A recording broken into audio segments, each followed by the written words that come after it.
कृषि दर्शन कृषि दर्शन कृषि दर्शन कृषि दर्शन कृषि दर्शन कृषि दर्शन।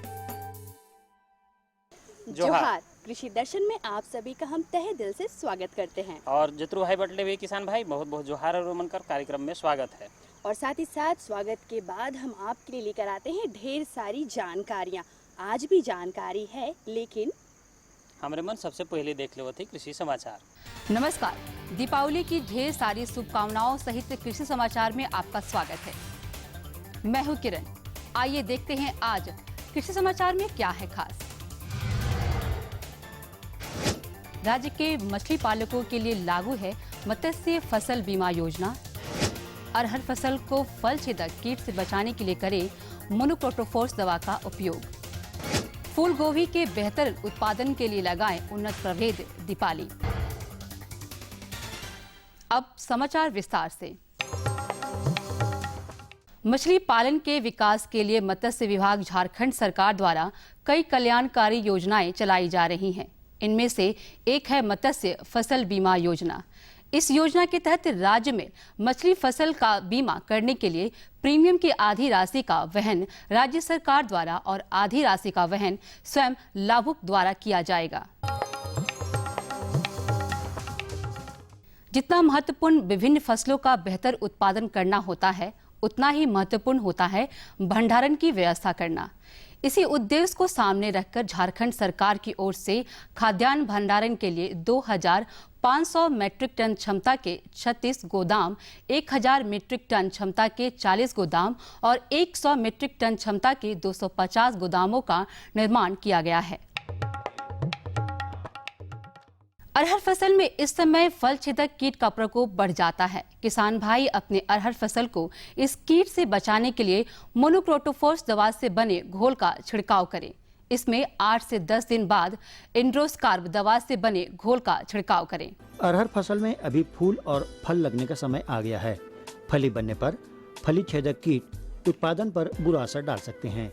किसान भाई अरहर फसल को इस कीट से बचाने के लिए किन दवाइयों का कितनी मात्रा में उपयोग करें, इस संबंध में हमारे कृषि विशेषज्ञ बताते हैं।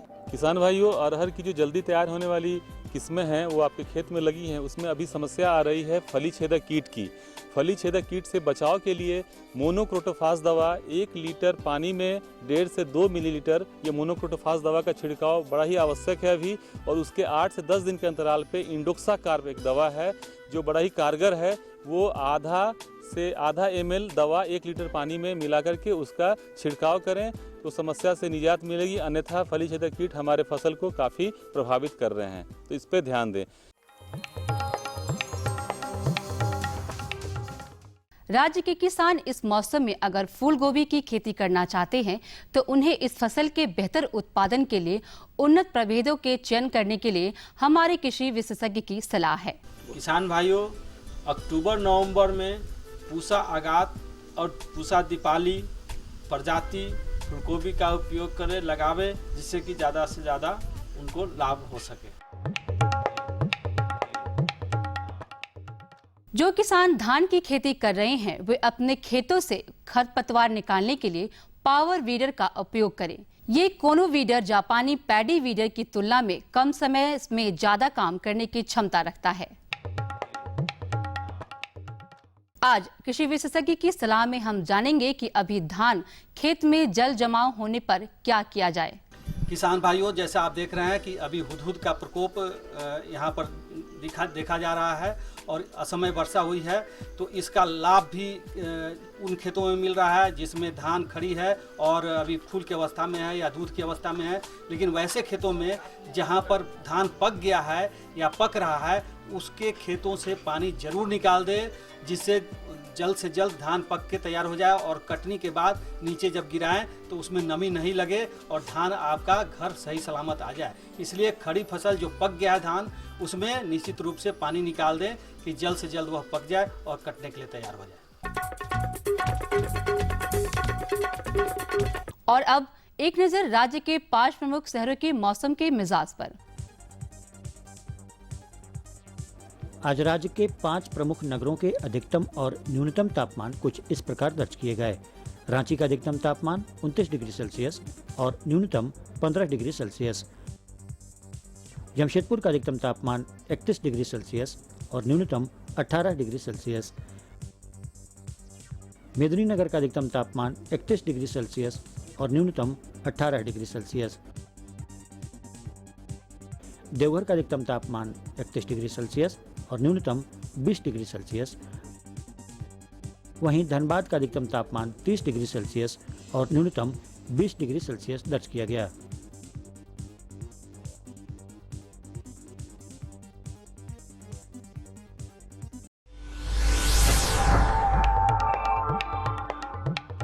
और अब मंडी भाव में आइए नजर डालते हैं अनाजों के भाव पर। आज कृषि उत्पाद बाजार समिति पंडरा रांची में विभिन्न खाद्यान्नों के थोक भाव कुछ इस प्रकार दर्ज किए गए। चावल मोटा 2350 रुपए से 2450 रुपए, चावल मध्यम 2500 रुपए से 2600 रुपए, चावल उत्तम 3600 रुपए से 3800 रुपए, गेहूं 1700 रुपए से 1800 रुपए, चना 3400 रुपए से 3500 रुपए, दाल अरहर 6200 रुपए से 6500 रुपए, दाल मसूर 5700 रुपए से 5900 रुपए, दाल चना 3700 रुपए से 3900 रुपए, सरसों तेल 8500 रुपए से 9300 रुपए, चीनी 3400 रुपए से 3550 रुपए, आलू 1500 रुपए से 1700 रुपए और प्याज 1700 रुपए से लेकर 1800 रुपए प्रति क्विंटल रहा। कृषि समाचार में आज इतना ही। अगले दिन अगले अंक में फिर मुलाकात होगी कुछ ताजा तरीन खबरों के साथ। तब तक के लिए दीजिए इजाजत। नमस्कार, जोहार। अभी आपने देखा कृषि समाचार, जिसके तहत हमने आपको दिलाई बहुत ही कम समय में ढेर सारी जानकारी। मौसम का हाल समाचार के देख और लिए, बाजार साथ ही भाव के भी बिल्कुल देख लिए सही, हमन। लेकिन इसके साथ साथ अभी भी जानकारियों का पिटारा खोलना बाकी है। लेकिन हाँ छोटा जी, सा हाँ। विराम है नहीं जी, खुशबू की फुहार में, स्वाद की बहार में, तरक्की की तानों में, खिलती मुस्कानों में, हरे भरे पौधों में, बड़े बड़े सौदों में, मधुर भिनभिनाहट में, खुशियों की आहट में। NHM बागवानी मिशन, हमारी चाहत आपकी मुस्कुराहट। विराम कर बाद एक धाव सब किसान मन के फिर से कार्यक्रम में स्वागत है। और देखो किसान मन, जिसन के हमरे मन कर भौजी बता लें कि बहुत बढ़िया बढ़िया जानकारी मन खातिर हमरे मन लेके आए हैं और बहुत उपयोगी जानकारी भी है। बिल्कुल, जानकारी तो हम अक्सर लेकर आते हैं और वो भी फायदेमंद। और एकदम। आज की जो जानकारी है वो बताएंगे आप। हमें बताओ। जी हाँ। एकदम लगे तो हम बताते भाई। देखो हमरे मन खेती बाड़ी कर काम करीला। खेती बाड़ी कर काम में सबसे उपयोगी चीज है पटवन। पटवन अगर हमरे सही समय से अगर अपन खेत में अगर नहीं करत ही, फसल के नहीं देवत ही, तो उपज बढ़िया से नहीं होगी और हमरे मन का आर्थिक जो स्थिति है से डमाडोल हो तो इसके लिए हम एक विधि बताएं। एकदम बताओ तो। टपक विधि। अरे एकदम नगद बात कहली भाई। देखो ये ड्रिप एरीगेशन विधि भी कहल जाएला और टपक विधि माने बूंद बूंद करके हमरे मन की सिंचाई करे है। तो ये कैसे हमरे मन अपन खेत में लगाए सकीला, इकर जे प्रसाधन है से के कैसे हमरे मन इकर उपयोग कर सकीला, इकरे बारे में विशेष जानकारी होवे के चाहिए और फसल से के हमरे मन का लाभ है। बिल्कुल। तो और अगर हम जानकारी लेना चाहते हैं तो इनसे नहीं, सीधे हमारे विशेषज्ञ से। और विशेषज्ञ हैं प्रबोध कुमार। ये हमें जानकारी देंगे कि टपक सिंचाई से पानी का बचत कैसे करें और फसलों को इससे क्या होने वाला कौन कौन सा लाभ है। प्रमोद जी, सबसे पहले हमारे किसान भाइयों को बताइए कि टपक विधि है क्या। हाँ, आपने बहुत बढ़िया क्वेश्चन किया। टपक विधि तो बहुत सारे किसान यहाँ के झारखंड के नहीं जानते हैं, बहुत कुछ लोग सुने भी होंगे, लेकिन टपक सिंचाई आज का जो स्थिति है, आज का जो मौसम है, आज का जो परिवेश है, पानी बहुत कम हो रहा है, लोग पानी बचत नहीं कर रहे हैं। अब बचत करने के लिए एक ऐसा विधि आया है कि मतलब कम पानी में ज़्यादा सिंचाई कैसे करें, वही टपक सिंचाई है। इसमें क्या होता है कि डायरेक्ट पौधे को ज़रूरत है हमको जड़ में देना है, तो जड़ में देने के लिए है जैसे जो सब तकनीक अपनाते हैं वही टपक सिंचाई हुआ।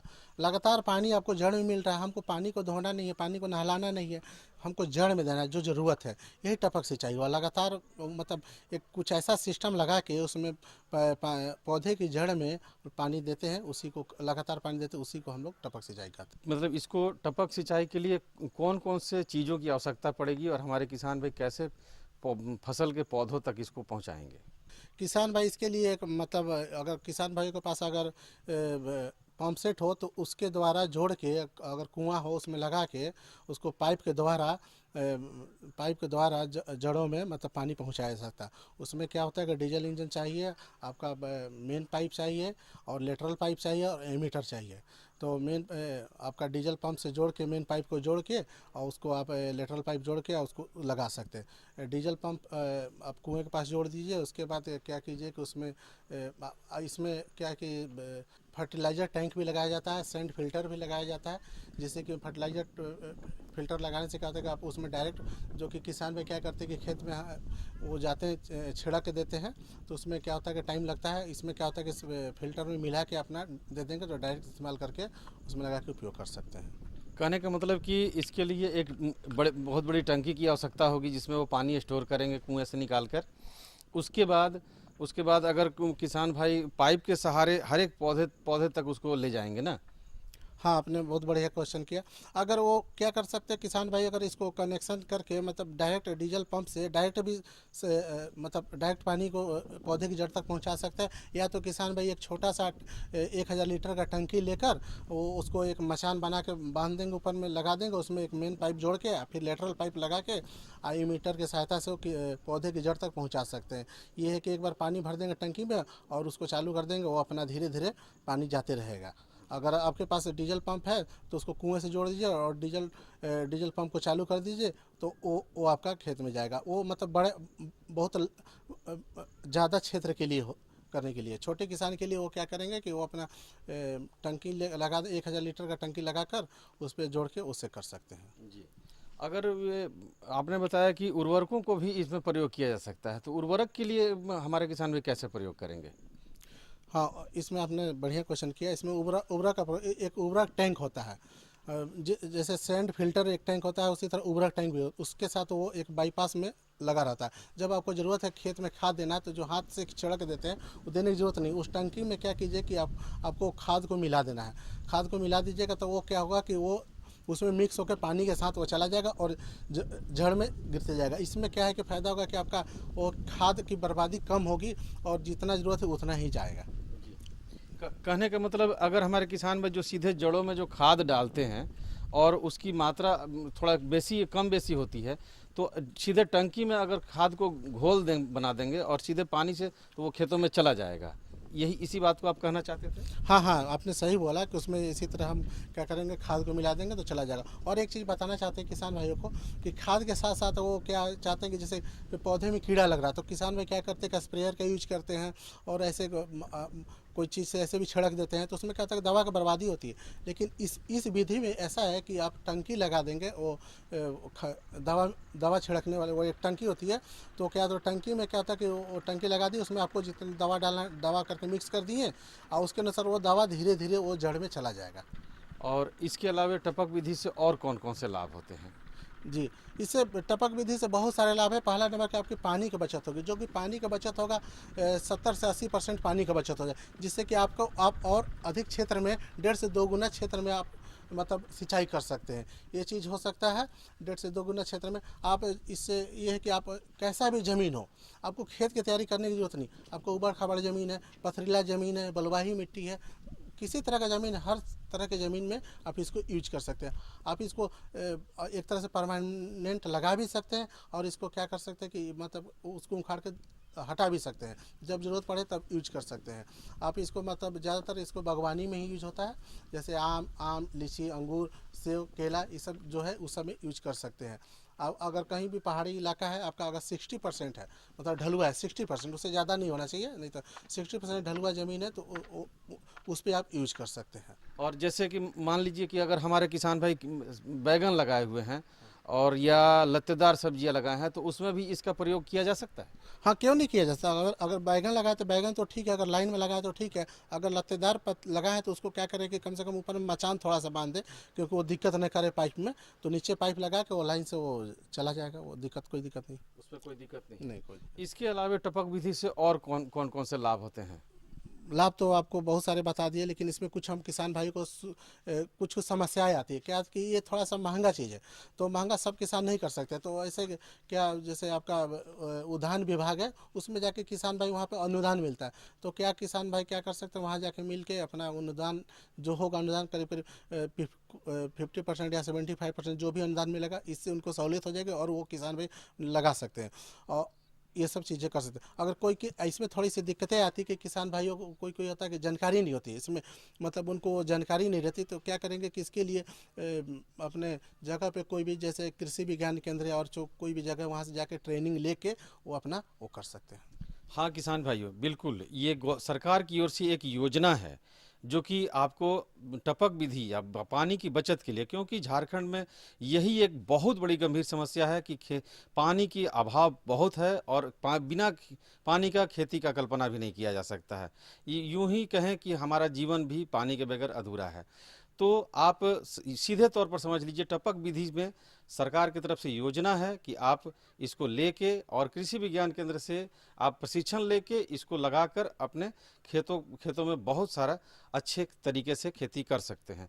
प्रमोद जी, और अगर टपक विधि से हमारे किसान भाई और किस किस तरीके से फसल को कौन कौन से फसल में इसका लाभ ले सकते हैं? इसमें तो हमने बताया कि वो सारे फसल में ले सकते हैं, जो भी कतारबद्ध है, जो भी लाइन में लगाना है, उसके सारे में मतलब उपयोग हो जाता है। पानी की बहुत दिक्कतें हो रही है ना आजकल, तो ये सब ये विधि बहुत बढ़िया विधि, इसको अगर लगाएंगे तो क्या होगा कि पानी की बचत होगी, उनको भी दिक्कत नहीं होगी और गवर्नमेंट तो सब्सिडी देगी ही, तो इसलिए उनको कोई दिक्कत नहीं। इस विधि उपयोग करें, सारे फसल में काम आएंगे। वो जैसा फसल है, क्योंकि वो ऐसा जो लाइन में है उसमें सारा कोई दिक्कत नहीं। अगर लत्तर वाली फसल है तो लत्तर वाली में आपको एक मचान बना के कर देना, नीचे में लगा देना।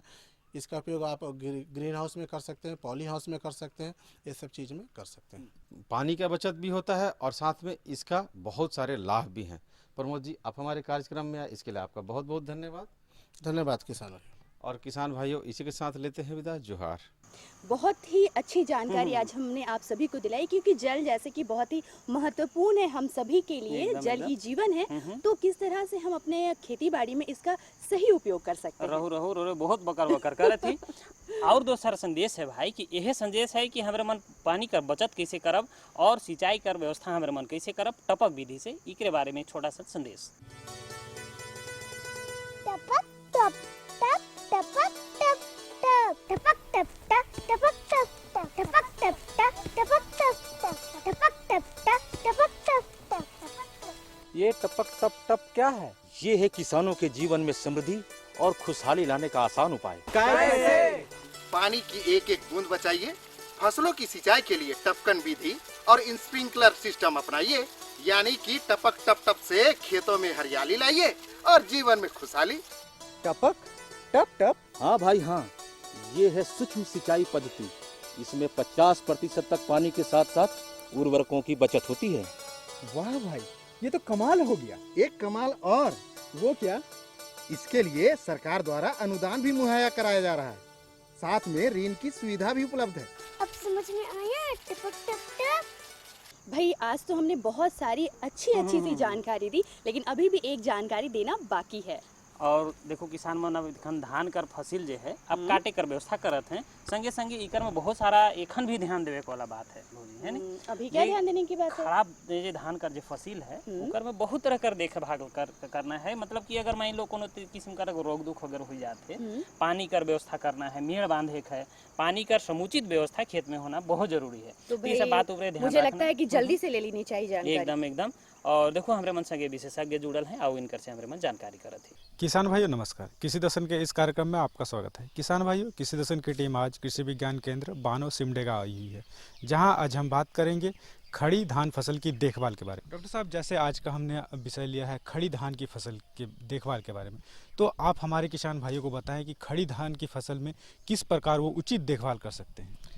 किसान भाइयों, अभी आपने देखा कि हुदहुद तूफान काफ़ी अपने यहाँ आक्रामक रहा है और उसके कारण तेज़ हवा के साथ साथ बारिश भी काफ़ी हुई है और धान के खेतों में पानी भी जमा हो गया है। अभी के समय में धान के खेतों में ज़्यादा पानी अच्छी बात नहीं है, क्योंकि धान गिर सकता है, क्योंकि धान का जो फसल है वो अब पकने की अवस्था में है। या फूल लगने की अवस्था में है तो ज़्यादा पानी इसके लिए अच्छा नहीं है। तो किसान भाइयों को सबसे ज़्यादा ज़रूरत है कि अगर पानी ज़्यादा खड़ा हो गया है अगर खेत में और धान पक रहा है तो खेत से पानी निकाल दें और पके हुए जो धान हैं उसकी कटाई ना करें। अभी अगर कटाई करते हैं तो वो सड़ सकता है, ख़राब हो सकता है, तो कुछ दिन विलंब करें और जैसे ही पानी नमी खेत से गायब हो जाए तब खेत में धान की कटाई करें। और वैसे खेत जहाँ पर धान की फसल खड़ी है और फूल की अवस्था में है या पकी हुई अवस्था में नहीं है, अभी पकने में समय लगने वाला है, तो वैसे खेतों में किसान भाई देखें कि कोई कीड़ा या बीमारी तो नहीं लगा हुआ है। आमतौर पर देखा जाता है कि अभी कीट बहुत आक्रामक होता है इस समय में और धान फसल को बर्बाद करता है। कीटों में सबसे ज़्यादा अभी जो लगता है वो धड़ छेदक लगता है। आप देखेंगे कि शीर्ष से अंदर घुस जाता है कीड़ा और जो उसके जो शिशु होते हैं कीड़े के धड़ छेदक के, वो अंदर के भाग को खा जाता है और उसके कारण जो शीर्ष होता है वो सूख जाता है और अगर पकने की अवस्था होती है तो उसमें पूरी की पूरी बाली सूख जाती है। तो अगर पूरी की पूरी बाली अगर सूख रही है, एक आध कहीं कहीं किसान को दिखता है कि उसकी बाली सूख रही है, तो वैसी अवस्था में किसान भाई सचेत हो जाएं और कीटनाशक का उपयोग करें। अभी सबसे बढ़िया जो कीटनाशक है, किसी भी प्रकार का कीट अगर लगता है धान के खेत में तो इमिडाक्लोप्रिड या मोनोक्रोटोफॉस का इस्तेमाल करें। इमिडाक्लोप्रिड अगर इस्तेमाल करते हैं तो 1 मिलीलीटर प्रति लीटर पानी में मिलाकर और उसको छिड़काव करें। अगर मोनोक्रोटोफॉस का इस्तेमाल करते हैं तो 2 मिलीलीटर प्रति लीटर पानी के हिसाब से छिड़काव करें। तीसरी दवा है, अगर यह दोनों दवा नहीं मिलती है आसपास के दुकानों में तो क्यूनाल फॉस का इस्तेमाल कर सकते हैं, जो मार्केट में कई नामों से मिलता है। क्यूनाल फॉस भी 2 मिलीलीटर प्रति लीटर पानी में मिलाकर इस्तेमाल करें तो कीट का आक्रमण थम जाएगा और उनका जो खेत है धान का फसल बच जाएगा। इस समय में एक और बीमारी आती है धानों में देखने को मिलता है, जिसको फॉल्स स्मट बोलते हैं। किसान भाई उसकी पहचान कर सकते हैं। धान की जो बाली निकलती है उसमें गोबर के जैसा मटर चने के बराबर लगभग हल्का लाल कलर का, बाद में हल्का ब्लैक हो जाता है, काला हो जाता है, उस तरह के गोबर के जैसा ढेर बनने लगता है बालियों में, जिसको फॉल्स स्मट बोलते हैं। अगर जिस खेत में किसान भाई को पता है कि इस खेत में इस तरह की बीमारी आती है तो उसके लिए सबसे बढ़िया है कि बाली फूटने के पहले ही, गाभा की अवस्था में ही अगर किसान भाई कार्बेंडाजिम का इस्तेमाल करें, 2 ग्राम प्रति लीटर पानी में मिलाकर अगर छिड़काव करते हैं तो इस तरह की बीमारी नहीं आती है। अगर खड़ी फसल में इस तरह का दिख रहा है तब भी किसान भाई को इसका इस्तेमाल करना चाहिए, स्प्रे करना चाहिए, जिससे इसका प्रभाव कम हो जाए। लेकिन बेहतर होता है कि अगर बीज उपचार अगर किसान भाई करें तो आगे से सचेत हो जाए। जिस खेत में इस तरह की बीमारी आती है तो किसान भाइयों को बीजोपचार करना चाहिए। बीजोपचार में ही प्रति किलो 2 ग्राम कार्बेंडाजिम का इस्तेमाल बीज उपचार के लिए करें तो इस तरह की बीमारी नहीं लगती है। एक दूसरी तरह की बीमारी आती है जिसको ब्लास्ट बोलते हैं, जो पत्तियों में नाव के आकार के भूरे भूरे धब्बे आ जाते हैं और वो पूरा लंबा पट्टी बनने लगता है और फसल खराब हो जाता है। तो इस तरह की, जिसको ब्लास्ट बोलते हैं, तो इस तरह की अगर बीमारी किसानों को देखने को मिले तो उसके लिए भी कार्बेंडाजिम का इस्तेमाल 2 ग्राम प्रति लीटर पानी में मिलाकर छिड़काव करने से काफ़ी बचाव होता है और फसल बच जाता है। तो मुख्य रूप से किसान भाइयों को अभी कीट और बीमारी का ही अभी रोकथाम करना है। इसके अलावा एक बीमारी और देखने को कहीं कहीं मिलता है, इस क्षेत्र में अमूमन देखने को मिलता है, सांढ़ा कीट। जैसे प्याज होता है, प्याज में आप देखेंगे कि उसकी जो पत्तियां होती है गोल ऊपर से लंबा हो जाता है, तो उस तरह की बीमारी भी देखने को मिलता है कि देखेंगे आप एक कीड़ा होता है, सांढ़ा कीट जिसको बोलते हैं, वो अंदर में घुस जाता है, शीर्ष से अंदर घुस जाता है और शीर्ष को नुकसान पहुंचाता है, जिसके कारण पत्तियां जो है धान की वो प्याज की तरह निकलने लगती है, तो जिसको सांढ़ा कीट बोलते हैं। अगर इस तरह का अगर किसान भाइयों को अपने खेतों में प्याज के तरह सांढ़ा के तरह अगर दिखने को मिले तो उसके लिए भी किसान भाई जो हमने दवा बताया है इमिडाक्लोप्रिड 1 मिलीलीटर प्रति लीटर पानी में मिलाकर, या मोनोक्रोटोफॉस 2 मिलीलीटर प्रति लीटर पानी में मिलाकर, या फिर क्यूनालफॉस 2 मिलीलीटर प्रति लीटर पानी में मिलाकर छिड़काव करेंगे तो उनका फसल बच जाएगा। तो मुख्य रूप से किसान भाइयों को इन सब बातों का ध्यान रखना है।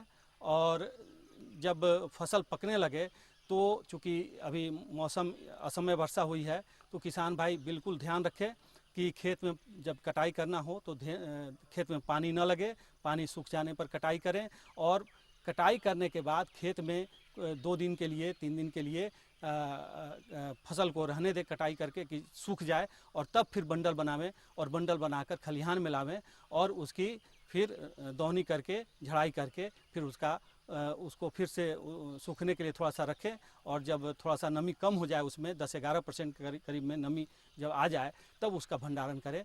तो इस तरह से उनका फसल बढ़िया उत्पादन होगा और लंबे समय तक उसमें कीड़ा नहीं लगेगा भंडारण में। डॉक्टर साहब, आप हमारे किसान भाइयों को बताएं कि अभी जो धान की फसल खड़ी है उसमें उर्वरक की क्या व्यवस्था होनी चाहिए? अभी अमूमन किसान भाई तो देख रहे हैं कि पकने की अवस्था है, तो अब अगर किसान भाई खाद देते हैं तो वो कारगर नहीं होगा। लेकिन वैसे खेत जहाँ पर धान की रोपाई बहुत बाद में की गई है, तो अगर वो उसमें बाली नहीं लगी हुई है, 60 दिन के अंदर की फसल अगर है, 60 ज़्यादा से ज़्यादा 70 दिन तक, तो उसमें लगभग 30-35 या ज़्यादा से ज़्यादा 40 किलो नेत्रजन प्रति हेक्टेयर के दर से ऊपर से यूरिया के रूप में उसका छिड़काव कर दें, और उसके बाद फिर दूसरा खाद देने की आवश्यकता नहीं पड़ेगी। इसी से उनका काम चल जाएगा और फसल अच्छी उपज दे देगी। भाई किसान रोमन एखन जे विशेषज्ञ से रोमन जुड़ रही, विशेषज्ञ का नाम है डॉक्टर अशोक कुमार। अरे बड़ा बढ़िया जानकारी दिला, अब लगे बताओ। भाई आप पूरा समय ले ही लेते हैं। एकदम हमारा तो काम चलिए है भाई। हमारा जो कार्यक्रम है उसको हम आपके पास लेकर आते हैं, लेकिन इसके साथ साथ आपकी भी कुछ सुझाव हो या जानकारी आप चाहते हो तो उसके लिए आपको करना होगा ये कि आपको खत लिखना होगा। और आप खत कैसे लिख सकते हैं, क्योंकि हम अगर आपको पता नहीं बताएंगे तो आप खत नहीं लिख पाएंगे। बकर उरे करत यार, हमके बकबकिया कहिला फटाक से पता बताए। तो जल्दी से लिख लीजिए हमारा पता है कार्यक्रम कृषि दर्शन, कृषि प्रकोष्ठ द्वारा केंद्र निदेशक दूरदर्शन केंद्र, रातू रोड, रांची। पिन संख्या 834-001। तो आपके खतों का रहेगा हमें बेसब्री से इंतजार। लेकिन आज के लिए बस इतना ही। लगे तब हमरे दुयो जन के विदा दो। जोहार।